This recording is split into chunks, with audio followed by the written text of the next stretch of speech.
God is good all the time. He put a song of praise in this heart of mine. God is good, so good all the time. Through the darkest night, His light will shine. God is good. God is good. God is good all the time. God is good all the time. Put a song of praise in this heart of mine. God is good. God is good all the time. If you're walking through the valley, there are shadows all around. Do not fear, He will guide you.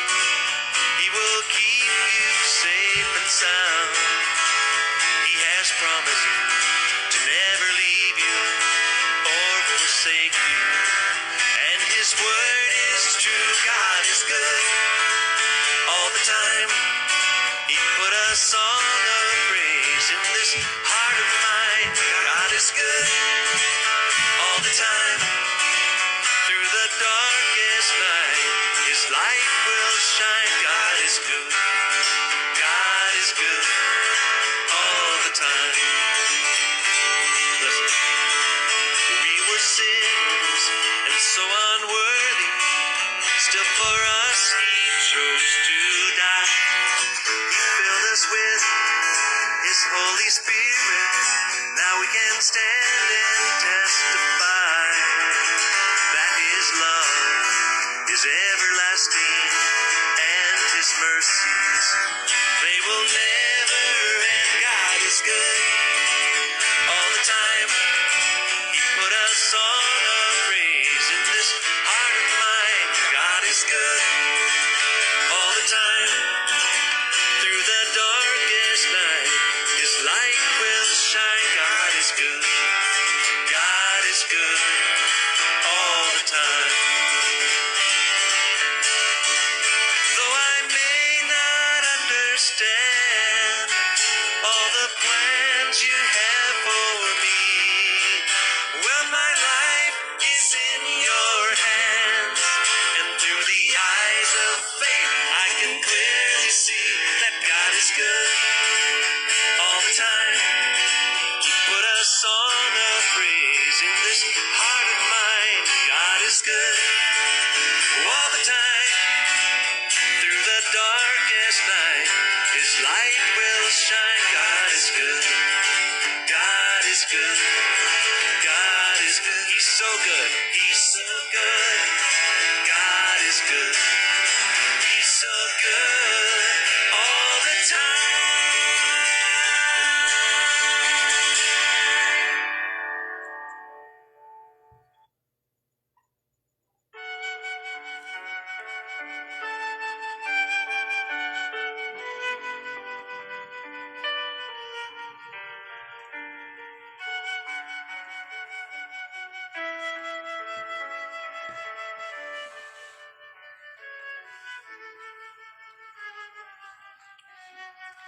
God is good all the time. Napakabuti ng Panginoon. Ano man ang nangyari sa atin sa araw na ito, lagi nating isipin na ang Diyos ay laging mabuti. Sama-sama po tayo manalangin sa ngalan ng Ama at ng Anak ng Espiritu Santo. Amen. Maraming salamat, Panginoon. Muli, magkakasama-sama kami online upang magnilay ng iyong mga salita. Ngunit bago kami magpatuloy, hayaan mo muna humingi kami ng kapatawaran sa aming mga kasalanan. Ama, patawad sa mga pagkukulang ko sa iyo, sa isip, sa salita, sa gawa. Patawarin po ako at linisin ang aking puso. Kasama po si Sister Rose Diaz. Gamitin mo kami upang mag-instrumento ng iyong mabuting balita, ng iyong mensahe. Bigyan mo po kami ng malinis na puso upang makita namin ang iyong liwanag na dadalhin mo sa amin, na isi-share namin sa aming mga tagapakinig. Panginoon, sa bawat pagkakataon na kami nakakarinig ng iyong gospel, lagi ka nag-perform ng spiritual healing. Nawa yung mga puso namin nasaktan, mga pagsubok na naranasan. In Jesus' name, gusto namin gumaling, Panginoon. At alam namin na laging kagalingan ang hatid ng iyong mga salita, sapagkat laging nandyan ang katotohanan. Lord, maraming pong salamat. Karunungan po ang aking hinihingi sa iyo at bigyan mo po kami ng 100% na kababaang loob. Sapagkat ang oras na ito ay para sa iyo, live na live ang iyong banal na espiritu. Lagi mong hinahanap kami mga nawawalang tupa. Pare-pareho kami, Lord, ngayon na iyong mga anak na mapagkupabang makikinig sa iyo. Gabayan mo kami, Panginoon, ang aming isip, lalo na sa gospel ngayon tungkol sa ang lalaking inalihan ng masamang espiritu. Tunay nga, Panginoon, nakapting kami nagkakasala, lagi kami naaalihan ng masamang espiritu. Panginoon, tulungan mo kami ng katawan namin maging templo ng iyong banal na espiritu upang sa ganon yung mga bunga nito ay aming may sabuhay, may bahagi sa iba. Lord, hindi ang kalooban ko, hindi kalooban mo lagi ang mga pangyari. Bagamat mahirap ang pinagdadaanan namin lahat ng tao sa buong mundo because of pandemic, pero tunay nga, Panginoon, na laging may pag-asa kang ibinibigay, lalo na sa pagkakataong ito na ikaw ay magbibigay sa amin ng mensahe. Panginoon, patuloy kang kumilos sa mga darating pang oras. Ikaw ang may taas, maihayag, mapasalamatan higit sa lahat. Maraming pong salamat. Ang lahat ng ito'y dalangin ko po sa iyo, Ama, sa pangalan ng Anak, kaysa ng Espiritu Santo. Amen. Patuloy po natin damhin ang banal na Espiritu sapagkat naririto po siya sa atin, live na live. Kalimutan muna natin anumang ating suliranin. Bigyan natin ng parangal ang mabuting balita.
Ang mabuting balita ayon kay San Marcos, papuri sa iyo, Panginoon.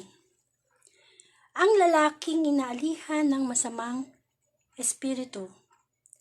Nagpunta sila sa Capernaum. Nang sumunod na araw ng pamamahinga, ay pumasok si Jesus sa sinagoga at nagturo. Namangha ang mga tao sapagkat nagturo siya sa kanila na parang isang may kapangyarihan at hindi tulad ng mga eskriba. Bigla namang pumasok sa sinagoga ang isang lalaking inaalihan ng masamang espiritu at sumigaw. Anong pakialam mo sa amin, Jesus, na taga Nazaret? Naparito ka ba upang puksain kami? Kilala kita. Ikaw ang banal na mula sa Diyos. Ngunit inutos ni Jesus sa masamang espiritu. Tumahimik ka. Lumabas ka sa kanya. Pinapangisay ng masamang espiritu ang tao at sumisigaw ng lumabas. Nangilalas ang lahat kaya't sila'y nagtanungan. Ano ito? Bagong aral? Nauutosan niya pati ang masasamang espiritu. At sinusunod naman siya. At mabilis na kumala sa buong Galilea ang balita tungkol kay Jesus. Ang mabuting balita ng Panginoon. Pinupuri ka namin, Panginoong Hesukristo. Purihin po ang Panginoon sa kanyang mabuting balita. At ang mabuting balita ngayon napapanahon naman siya. Bakit? Sapagkat tayo araw-araw inaalihan ng masamang espiritu. Sabi ko nga po madalas nagkakaroon ng koneksyon yung bad spirit, yung mga napapanood nating mga horror movie like Exorcism, na kapag nakakita, di ba, napapanood natin na horror na kapag yung tao napapasukan ng demonyo, anong nangyayari? Nag-iiba yung kanyang itsura, lumalakas siya, lumulutang sa ere, nanglilisik ang mata, tapos yung boses, iba, di ba? So, pag gano'n na nakita natin, tiyak napapasukan nyo ng bad spirit. Pero hindi sa panahon natin ngayon, hindi na siya yung talagang physical na makikita mo na yung napapasukan ng bad spirit. Everyday tayo lahat nagkakasala. At di ba sabi nga po sa Biblia na dapat maging templo dito sa ating katawan ay ang banal na espiritu. Di po ba? Kapag gumagawa tayo ng kabutihan, syempre, Holy Spirit na nandyan. Siya ang nagdidikta sa atin, siya yung, di po ba? Pero, imaginein mo, pagka ang tao ay pumapatay, nagnanakaw, nasisinungaling, gumagawa ng mga kasalanan, hindi talaga Holy Spirit ang nandoon, kundi bad spirit. Kapag tayo nagagalit sa ating kapwa, o kamukha nga, di ba, ng mga balita ng mga patay, ang pinapatay, sa palagay nyo ba nandun yung Holy Spirit? Syempre, wala, di ba? Kapag under spell tayo nung bad spirit, talaga naman na ano na mangyayari sa atin? Hindi na natin maisip ano ba yung salita ng Diyos, ano ba yung pagpipigil sa sarili. Kaya dapat gayahin natin itong nasa gospel ngayon, kung paano kinasa out ng Panginoon yung masamang espiritu dun sa lalaki. So, pero bago pa tayo magpatuloy, tati pong i-welcome ang isa naming kasamahan sa Kalap, sa Catholic Lay Preachers of the Philippines, si Sister Rose Diaz. Siya po ay magbibigay ng kanyang pagninilay tungkol sa mabuting balita po ngayon. Amen. At nawa tayo din, isipin natin na ba yung mga bad spirit na nararamdaman natin kapag tayo nagkakasala. Lalo na pagka nagagalit, di ba? Nagmumukha tayong demonyo sa galit. Amen. Magandang gabi po sa iyo, Sister Rose Diaz. Magandang gabi po, sister. Yes, maganda ka pa sa gabi. Ayan. Okay. Ayan. Okay, first time po natin gabi po sa lahat. First time po natin makakasama si Sister Rosie at maraming salamat sa pagkatan Diyos po ang pinagbigyan niyo. Amen. Amen. Sige po, pa-introduce niyo po muna yung sarili para kilala po nila kayo. Opo. Magandang gabi po sa lahat po ng nakikinig sa Facebook Live ni Sister Angelica Duarte. Yan, maraming salamat po sa pag-invite po sa akin para po mag-share ng gospel ng ating Panginoong Jesucristo. Ayan, ayan, introduce ko po muna ang aking sarili. First time ko po kasi ito. Ako po si Rose Diaz, yan, tiga Immaculate Conception Charismatic Community. Member po ako ng Charismatic sa ICP Marikina po. ICP Marikina Catholic Community. Ayan po. Nag-umpisa po ako ng tagawain since ako po ay high school hanggang ngayon na may asawa na po. Ayan. At napasama rin po ako sa Kalap. Kaya ako po nakilala si Sister Angelica Duarte sa Kalap po. At ako po ngayon doon ay isa sa mga Board of Trustees na pinagkatiwalaan ng ating Panginoon na tumulong po sa ating Kalap. Ayan. Ayun po yung aking pagpapakilala sa aking sarili. At ako po ay full-time full-time servant of God sa mga ministry na aking kinabibilangan. Yan po. Okay na po? Opo, sige po. At ngayon po ayan po sis. At dumako na po tayo sa ating pong gospel reflection. Ayun po. Ayan. Bago po natin simulan, ayan po tayo po ay manalangin lang po sa sandali mga kapatid. Sa ngalan po ng Ama, ng Anak, ng Espiritu Santo. Amen. Amen. Panginoon, magandang gabi po sa inyo. Ngayon po ay samahan niyo po kami sa pagninilay ng iyong banal na salita. Ipadala niyo po ang banal na Espiritu Santo upang manguna po sa bawat aming pag-uusapan, sa bawat aming sasambitin. Ikaw po ang aming itataas, Panginoon. Guide us, Panginoon. Naway amin po itong maisabuhay, maisaisip, Panginoon, at maisapuso. Ikaw na po ang bahala, Panginoon, sa gawain ito. Kumilos ka nawa sa aming lahat, pati po sa mga nakikinig, nanonood ng live stream po na to. Ang lahat ng ito ay aming tinataas po sa inyo, Panginoon, sa ngalan po ng iyong anak na si Jesus at sa tulong po ng iyong banal na Espiritu Santo. Amen. The name of the Father, of the Son, of the Holy Spirit. Amen. Ayan, magandang gabi po ulit mga kapatid. Yan, yung gospel po ngayon ay patungkol nga po doon sa sinabi inintrohan na nga po ni Sister Angelica sa yung tungkol sa masasamang espiritu. Yan. Konting background lang po. Nung simula po ng Sunday po is Baptism of the Jordan, ay dito po nagsimula na po yung misyon ng ating Panginoon hanggang kahapon po, yung pagtawag niya sa 4 na apostol na makasama niya sa kanyang ministry. At ngayon nga po ay nagsimula na po siya ng kanyang ministry. At yun nga, ang unang niyang pinuntahan ay yung Capernaum. At pumasok nga po doon ang ating Panginoong Jesucristo sa sinagoga at nagturo. At yung mga tao doon ay namangha sa kanyang pagtuturo kasi nakita nila yung pagiging seryoso ng ating Panginoong Jesucristo sa kanyang tinuturo. Para bang may karisma yung kanyang pagsasalita, may authority na hindi nila ito nakikita sa mga Pariseo, yung mga eskriba na nagtuturo sa kanila. Talaga, yung nagtuturo sa kanila nung wapas ang Panginoong Jesucristo. So, yun, nakita nila yung authority, yung pagiging seryoso, yung nasa puso, yung pagtuturo ng ating Panginoong Jesucristo. At manghang-mangha yung mga tao sa ating Panginoong Jesucristo. Yun po muna tayo. So, yun po yung pagninilay doon po sa chapter 21 to 22. So, sa ating pangkaraniwang panahon, tayo mga lingkod, or kahit mga nasa bahay na pangkaraniwang tao, ayun, sa ating pangkaraniwang panahon, ipinakikita dito sa chapter 21 to 22 na tayo'y maging seryoso din sa ating paglilingkod sa ating Panginoon. Naway makita din sa atin yung authority na ipinakita ni Kristo sa kanyang pagtuturo nun sa sinagoga. Paano ba natin ito gagawin? Mamuhay tayo bilang mabuting Kristiyano ayon sa ating itinuturo.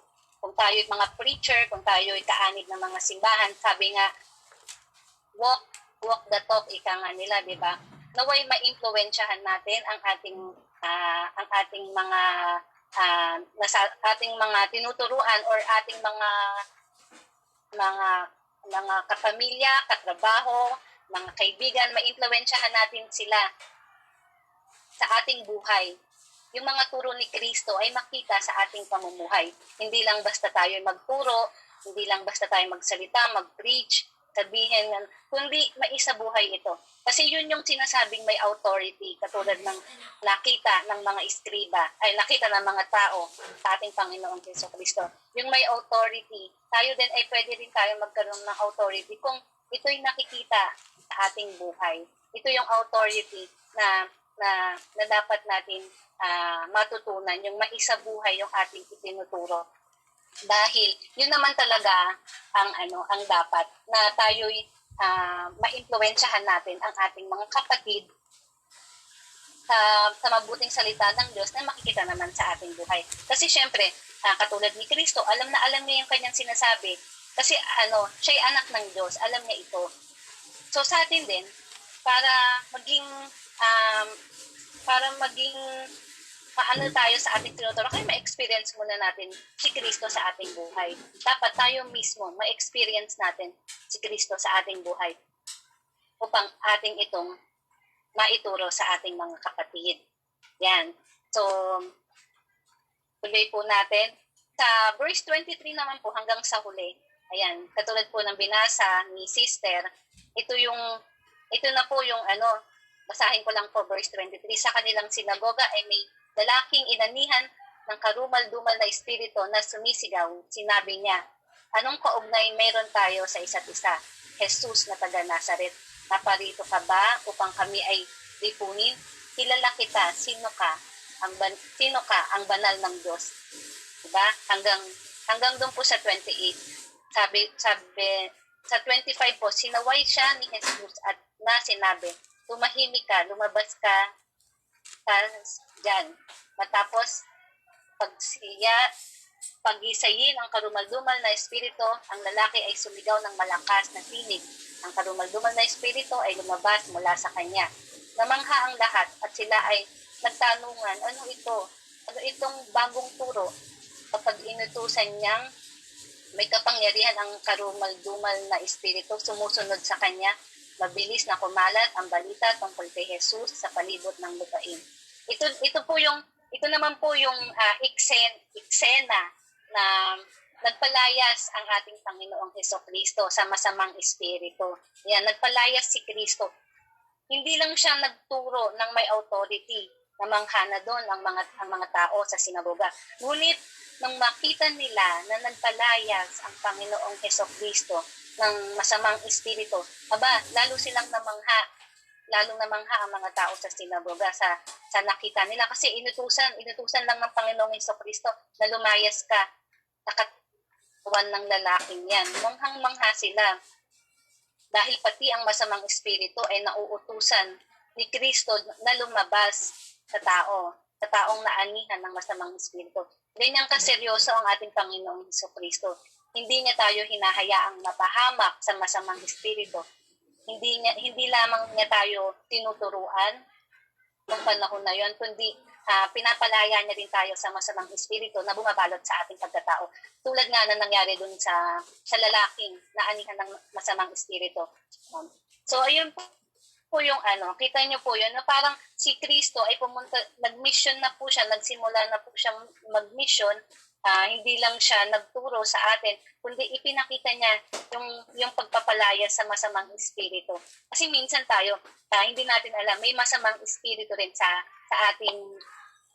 ating pagkatao na hindi natin alam. So, ayun po, yun po yung ipinakita ng Panginoong Hesukristo. Sa ating pangkaraniwang panahon naman, mga kapatid, tayo rin ay binigyan din ng kapangyarihan ng Panginoon na magpalayas ng masamang espiritu sa tulong ng banal na Espiritu Santo na ating tinanggap galing sa ating Panginoong Diyos. Kailangan lamang natin itong palalinin sa pamamagitan ng personal relationship sa Panginoon. Palalimin po natin ang ating pananampalataya nang sa ganun ay makamit po natin ang mga bunga ng Espiritu Santo na kung saan ito ang magtuturo sa atin ng tama o mali. Yan, ang tama o mali. Mga masasamang espiritu ay makikita natin hindi lamang tulad sa gospel, yung naaanihan ng masamang espiritu, yung lalaking nasaniban ng espiritu. Ito ay nagtatago rin sa mga bagay o sitwasyon na mayroon tayo ngayon. Halimbawa sa pera, sa posisyon, sa material na bagay.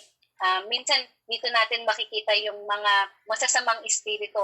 Ito yung kumbaga parang new normal na masasamang espiritu ngayon. Kala natin wala, pero hindi natin alam ay may masamang espiritu na po na bumabalot sa atin or namumuhay sa atin. Kaya para po maging aware po tayo sa mga ganitong masasamang espiritu, dapat po magkaroon po tayo ng malalim na pananampalataya sa ating Panginoong Diyos. At to sum up nga yung ating pagninilay, ito po yung dapat po nating isa-isip upang mas lalo po natin mapalalim yung ating pananampalataya at upang mas lalo po natin mapagnilayan yung gospel ngayon.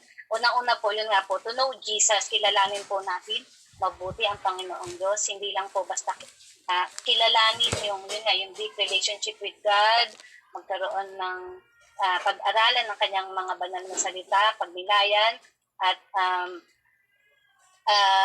pagnilayan ito, hindi lamang basta to know Jesus. Kasi sabi nga po, pati po yung masamang espiritu ay kilala ang Panginoong Diyos, di ba? Hindi lang po hanggang to know Jesus. kundi to obey and follow Jesus. Yun po yung pinakamahalaga na ating gawin. Na hindi po magagawa ng mga masasamang espiritu. To obey and follow Jesus. Kasi ang masamang espiritu, nakikita naman natin, nababasa rin natin sa Bible yan, nakilala nila ang Panginoong Jesucristo. Kilala nila na may Diyos. Alam nilang may Diyos. Pero ang hindi nila kayang gawin ay to obey and follow Jesus. Ito po mga kapatid, yung maiiwan kong mensahe po sa ating lahat na yung para po ma-discern po natin na mayroon na po palang nananahan ng masamang espiritu sa ating katawan, sa ating pamilya, sa ating mga community. Dapat lagi po nating kilalanin ang Panginoong Jesucristo, lalo na po ngayon, mag-aral, magbasa, magbilay, laging sumabaybay sa ganitong mga gawain to know Jesus more, lalo na po ngayon na yung mga reflections, mga pagbasa po ngayon sa ating gospel, ay ito na po ay yung pagmimisyon ng ating Panginoon. Magbasa po tayo ng Biblia upang ito po ang maging guide po natin sa ating buhay, ang love story ng ating Panginoong Jesucristo para po sa ating lahat. At hindi lang yun, to obey and follow Jesus. At ito nga pong ating ginagawang katulad po nito, ay ito po yung sandata po natin. Sandata sa masasamang espiritu, sandata po sa lahat ng mga nangyayari sa mundong ito. Let's follow and obey Jesus. At hindi po tayo mabibigo mga kapatid kung atin pong susundin, kung po tayo po ay pag-obey, ipapalo ang mga nasa banal na salita ng Diyos, ay panigurado po ako na ang lahat in the power of our Lord Jesus Christ, makakast out po natin yung mga masasamang espiritu na namumuhay po sa ating buhay. Kasi alam na kung si Kristo ang namumuhay po sa ating buhay, ang masamang espiritu ay takot sa ating Panginoong Diyos. Kaya po, ayun po mga kapatid, yung ma-share ko, to know Jesus, to obey and follow Jesus para po hindi po wala pong pagkakataon ng masasamang espiritu na mamuhay po sa ating buhay. Yun lang po mga kapatid at maraming salamat sa Panginoon sa pagbibigay po sa akin ng pagkakataon po para po ma-share po yung kanyang banal na salita. At maraming salamat din po kay Sister Angelica Dorde na isa pong kasangkapan. Gabi-gabi, araw-araw niyang ginagawa, sobrang nakaka-bless yung ginagawa ni Sister na gabi-gabi po ay kanya pong ini-spread yung Word of God. Amen. Alam mo, Sister Rose, may tatanong ako sa'yo. Nakapanood ka na ba ng yung tungkol sa exorcism, yung nasasapian ng demonyo? Pelikula. Sasabihan po, sis. Hindi, kasi hindi po ako mahilig manood ng mga exorcism. Pero mayroon na po akong ideas sa mga ganyan. Kasi po, sa community po namin, sis, mayroon din pong nangyaring ganyan po na isang bata, sinapian. Sinapian ng masamang espiritu. So, ayun po. Ang masamang espiritu po ay totoo at napatunayan po natin. Ano din po talaga siya kay Mama Mary. Ganun. Nangyari, kwento ko lang po, no? Sige. Ang nangyari po noon, pinay over po siya ng mga, ng mga elder, at patuloy pa rin po yung bata, nanlilisip yung mata, kung ano-ano sinasabi, ganyan. So hanggang sa yung mga korpo, nagsama-sama at nagrosaryo po. At hanggang matapos po yung rosary at yung masamang espiritu. Kaya po totoo po at napatunayan din po namin na talaga pong ang masamang espiritu ay takot sa ating Nanay Maria. Kaya yun po, yung isa rin pong yung magkaroon ng debosyon sa ating Inang Maria at yung kung mayroon po tayong mga ganyang mga sitwasyon na nangyayari talagang literal na nasasapian ng masamang espiritu, pray lang po tayo ng Holy Rosary at humingi tayo ng tulong sa ating nanay, sa ating Diyos. Ayun po. Kasi kilala mo si Brother Jerry na dati?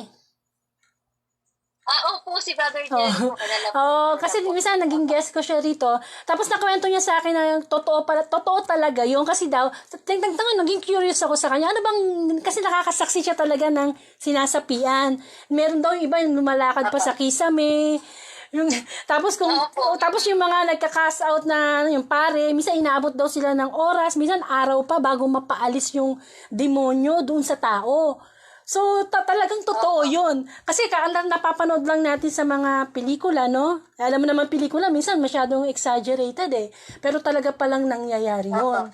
'Di ba? At buti dito nga sa gospel, 'di ba? Buti pa nga yung demonyo kapag sinabi ni Jesus, lumayas ka diyan, lumalayas, no? Masunurin. Samantalang tayong mga tao, matitigas ang ulo, 'di ba? Sinasabi na ng kamukha na to, sabi mo nga every night nagagospel ako. Pero minsan makulit pa rin tayo, 'di ba? Hindi tayo nakikinig sa utos ng Panginoon. Alam naman natin ang diablo kabisado niyo yung laman ng Bible, 'di ba? Kaya nga niya nakokontra eh. Opo. Di ba? Kaya, alam niya, kilala niya talaga. Kilala niya. May Diyos. Sabi nga niya, kilala kita. Di ba? Sabi niya sa Panginoon, kilala kita. Di ba? Kilala talaga.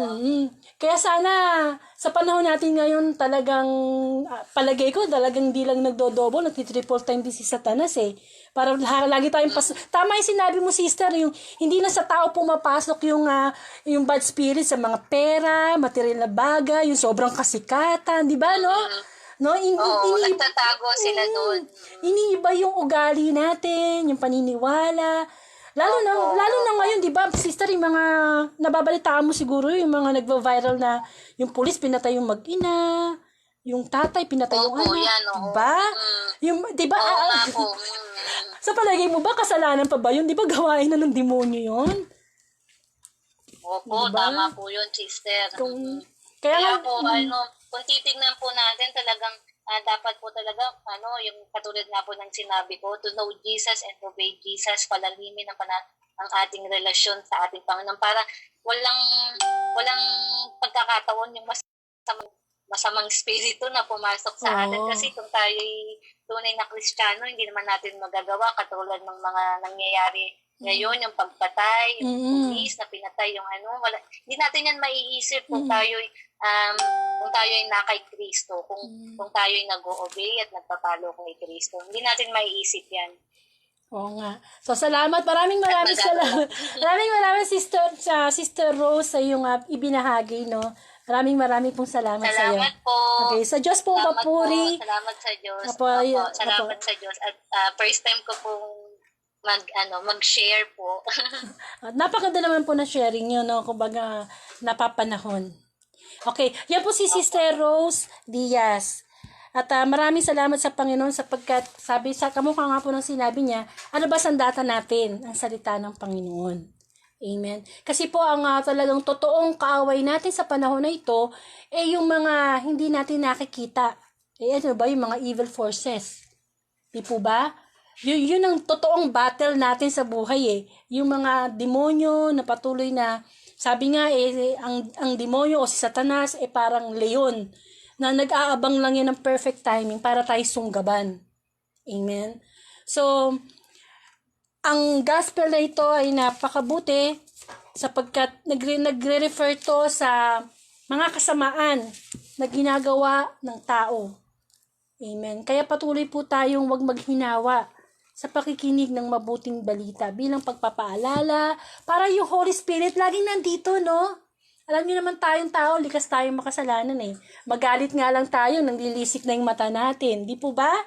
Iba na yung nakikita sa atin, iba na yung sinasabi natin. Amen? So, kinakailangan na talaga ng magkaroon tayo ng devotion, talagang may time tayo kay Lord, wala naman tayo pagmamalaki kay Lord, di ba? At itong mga demonyo na to, para sa akin personally, bakit pa nga ba nananalo o nakakapagpatagumpay sa atin? On the first place, talo na siya. Mula nung mamatay at muling mabuhay ang Panginoon, sabi nga ng Panginoon, napagtagumpayan ko na. Amen. So, masyado tayong nagiging katawa-tawa sa paningin ng dyablo kapag tinutukso tayo, tapos kumakagat pa rin tayo sa tukso niya. So, saka naman nakakita na talo na, nananalo pa. Amen. So, ito lang ibig sabihin. Kaya natin mapagtagumpayan ang lahat na inaalok ng dyablo sa atin. Lagi lang nating tularan kung ano ang ginawa ng Panginoong Yesus. Lalo na po doon sa tinukso siya ng 3 beses sa ilang. Anong lagi niyang sinasabi? Sabi ng demonyo, gawin mong tinapay ang bato, tumalon ka, may sasalo sa'yo. Bibigay ko sa'yo lahat yan. Basta sambahin mo lang ako. Isa lang ang laging sinasagot ng Panginoon. Nasusulat. Nasusulat. O ibig sabihin nun, na kapag sinabi na niya na hindi lang sa tinapay nabubuhay ang tao, kundi sa bawat salita, hindi ba? Walang say ng Diablo. Umaalis na siya. Diba? Pero, bumabalik pa rin. Diba? Habang nabubuhay tayo, pabalik-balik lang niya. Kaya kailangan masanay tayo na nakakarinig ng salita ng Panginoon. Every night talaga yan. Pagpapaalala. Kahit ano pang taas nung napag-aralan mo, kahit ano pa yung kaalaman mo sa salita ng Diyos, minsan maging basic lang tayo eh. Di po ba? Di naman natin kinakailangan na sobrang talino dito eh. Yung puso naman natin ang tinitingnan ng Panginoon eh. Yung puso natin na pagsunod. Amen? Upang sa ganon, hindi tayo laging naaalihan ng demonyo. Amen? So sana po, sa inyo po, magkaroon po kayo rin ng pagninilay sa buhay nyo. Ano pa ba yung mga kasalanang nagagawa ko na feeling ko wala yung Holy Spirit, kundi bad spirit o demonyo yung nananahan sa akin. Amen? Kasi talagang iibahin tayo eh. Iibahin yung ating ugali, yung ating kilos. Diba? Sa mga na-exorcist, no? Nakita mo naman, iba yung boses, ang lilisik yung mata. Pero lahat ng yan kayang-kaya natin yan eh. Basta ang Diyos ang kinagkukunan natin ng kalakasan. Sapagkat ang ibinigay sa atin ng Panginoon ay espiritu ng katapangan. Katapangan, hindi kaduwagan. Amen. In Jesus' name, amen po.